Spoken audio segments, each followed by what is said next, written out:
नमस्कार मित्रांनो, फिल्मी ट्रेंड मराठी चॅनलवर आपलं स्वागत आहे।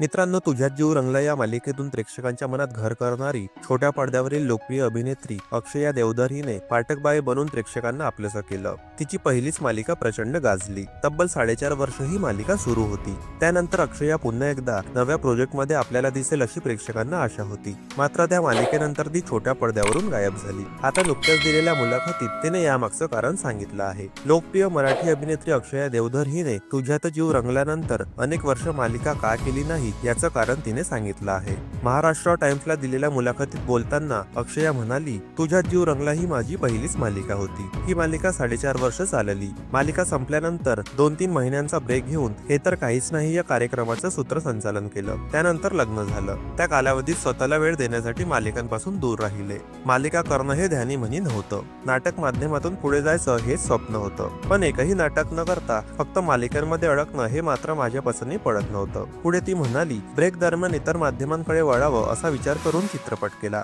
दरम्यान मनाला भावेल असं काम मिळत नव्हतं। परत येण्यासाठी योग्य भूमिकेची वाट बघत होते। लक्ष्मी निवास या मालिकेमुळे प्रतीक्षेला पूर्ण वेळ मिळाला। त्यामुळे पुन्हा एकदा छोट्या पडद्यावर प्रेक्षकांना भेटता येणार आहे। झी मराठीवर नव्याने सुरू होणाऱ्या लक्ष्मी निवास मालिकेत अक्षया बरोबर हर्षदा खानविलकर, तुषार दळवी मुख्य भूमिकेत आहे। ही मालिका 23 डिसेंबर पासून रात्री 8 वाजता प्रेक्षकांच्या भेटीला येणार आहे। यात अक्षया मायाळू, लाघवी आणि तितकीच कणखर असलेल्या भावनांचं पात्र साकारणार आहे। तर मित्रांनो, अक्षयाला परत छोट्या पडद्यावर बघण्यासाठी तुम्ही किती उत्सुक आहात कमेंट करून सांगा। मित्रांनो, मनोरंजन विश्वातील ताज्या बातम्या जाणून घेण्यासाठी आमच्या चॅनलला सबस्क्राइब करून बेल आयकॉनला नक्की प्रेस करा। भेटूया पुढील व्हिडिओमध्ये। धन्यवाद।